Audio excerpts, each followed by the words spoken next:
Hello and welcome to Archvelder's Hacks with Archvelder and his amazing hacks. This video is a comprehensive introductory guide to exploits for the Rogue class.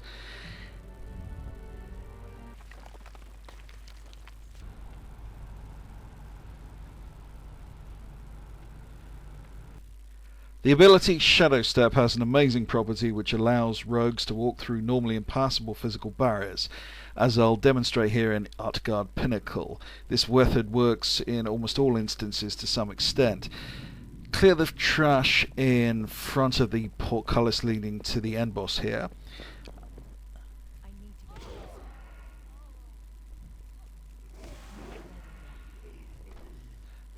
And then pull over one of the skeletons.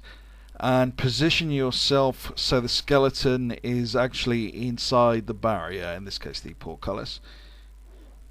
Then shadow step to the skeleton and you'll find yourself on the other side, and we can skip right to the end of the dungeon and kill the end boss. If you want to try this when time walking, you won't be able to one-shot the end boss obviously, so just aggro the boss and vanish, and the boss will then run straight through the portcullis and attack your group, allowing you an ultra-fast clear. The glyph of pickpocket allows you to take on the appearance of any NPC you can pickpocket, and you'll occasionally see this kind of nonsense in battlegrounds by trolling rogues. But the ability has a number of potential uses for exploit purposes that can be useful and sometimes game-breaking.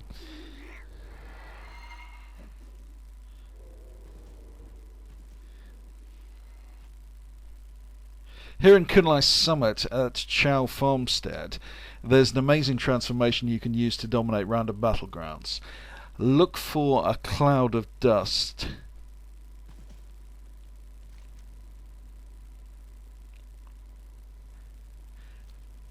And under the cloud of the dust there is the mob Wascilly Vermin. I think they were going for a Bugs Bunny illusion there.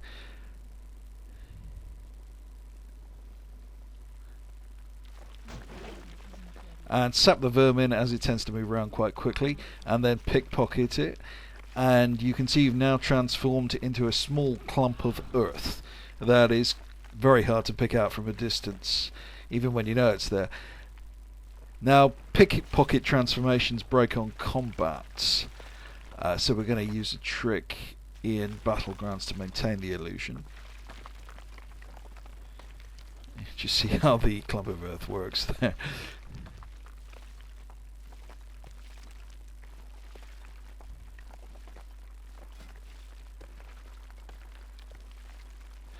To maintain the illusion, we use either Ali's Sky Mirror, as I'm doing here, or alternatively use a reflecting prism on a friend 2 times in a row.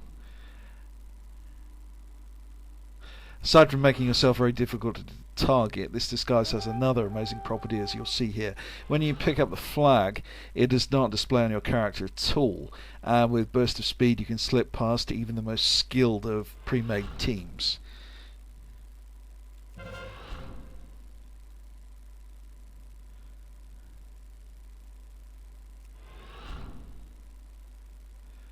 And you can see the synergy of this exploit with burst of speed here.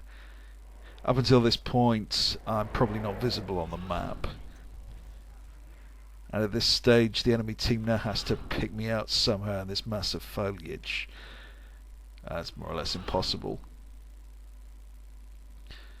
Anyway, the only way they can really target me is by targeting me on the right hand side of the screen. Clicking directly on the flag carrier and just observing the map to see when I'm coming. It's quite impractical. You can do this same trick here in Twin Peaks.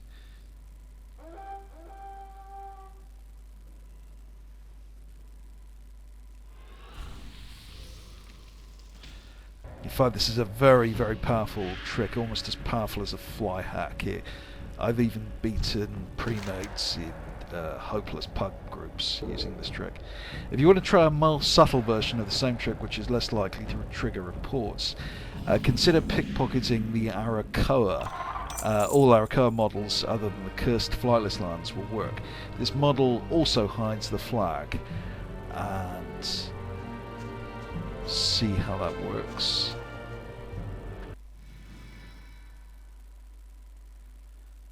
going back into Twin Peaks.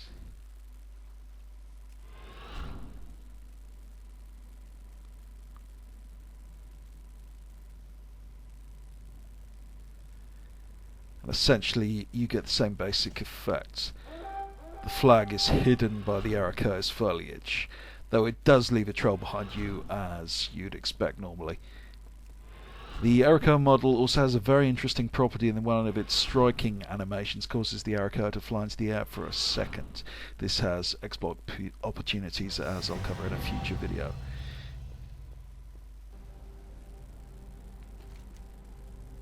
Here in Netherstorm, these ethereal mobs have an interesting use in PvP when you pickpocket them. You find that when you move as an ethereal, you'll leave a distinct after image behind you. When you see an ethereal move, normally you can easily tell the after image from the main model, but in PvP, where a tenth of a second can feel like an aeon, that can give you a significant edge.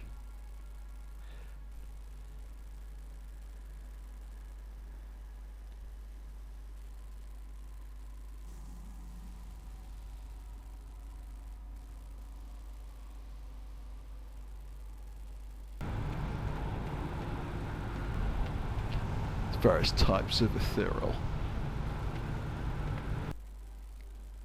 That's good to experiment with various models to see what you get the best results with. To some extent it does depend on your playstyle.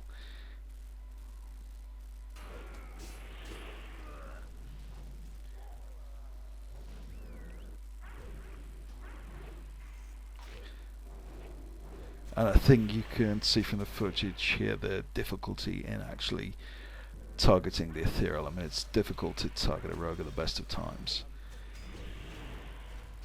But the very unorthodox movement patterns combined with the after image make things very difficult for the opposition.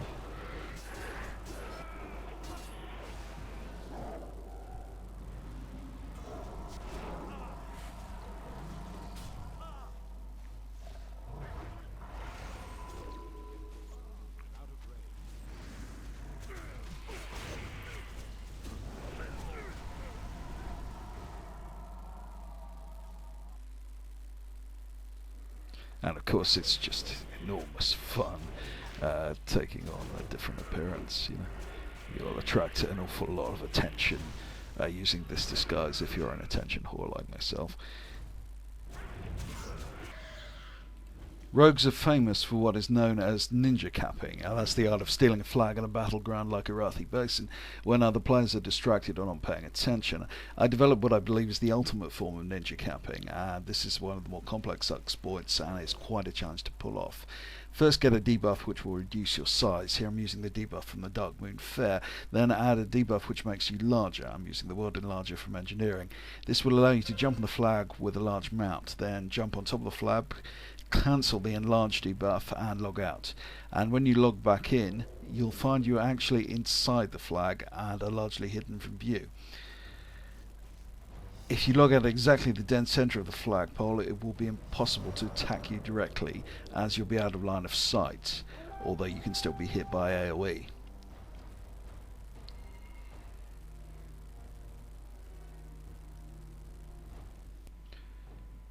The rogue's leeching poison ability can be exploited when you have access to low-level mobs or critters to do amazing heals. Here at the farm in Arathi Basin you get a number of either chickens or rats depending on which faction controls it, and when you attack those critters you get a damage bonus. When I ambush this rat you can see it heals for over 100% of the normal damage. With AoE effects like Bladed Flurry this can make you virtually invincible if exploited skillfully. This one is an old exploit known to many rogues. The ability Distract turns an enemy character in a specific direction. When you get a mounted player moving very fast on the edge of a bridge, it is relatively easy to turn them over the edge.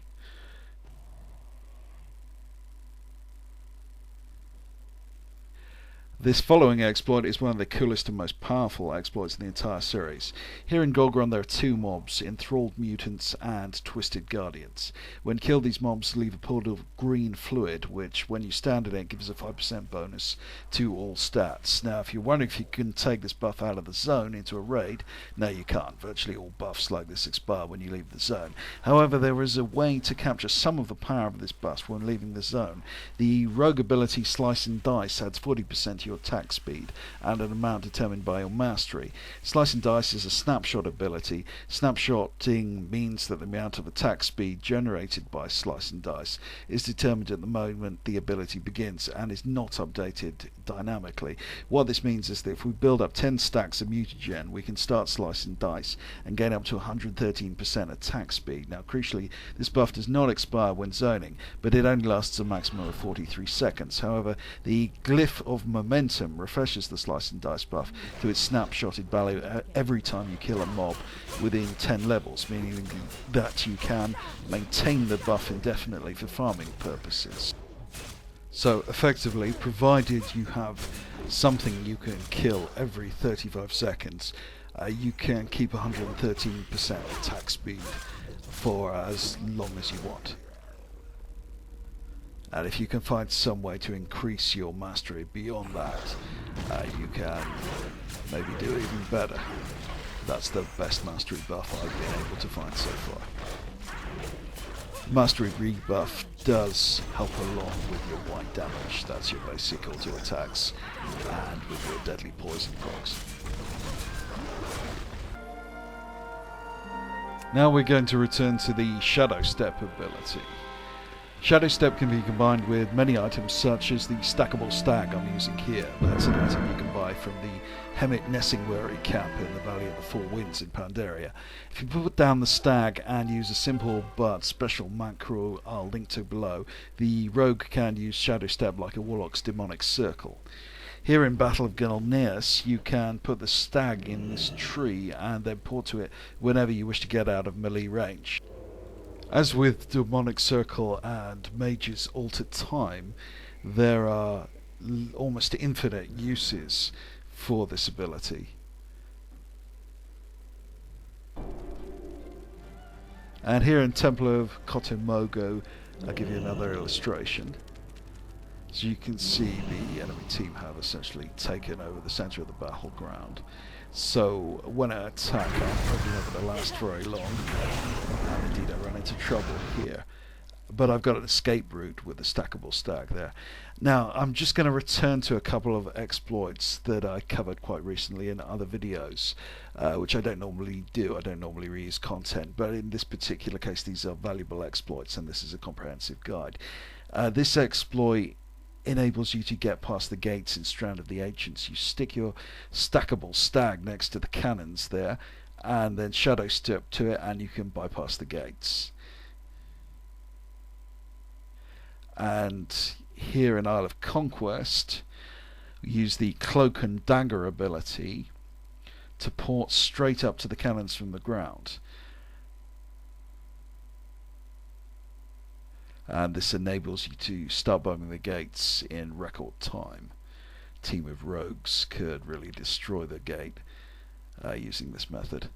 Okay, so there's the guide. If you liked it, why not do yourself a favour and subscribe so you don't miss out on some of the game-breaking hacks I'm going to be publishing shortly. Thank you for watching. This has been Archfelder.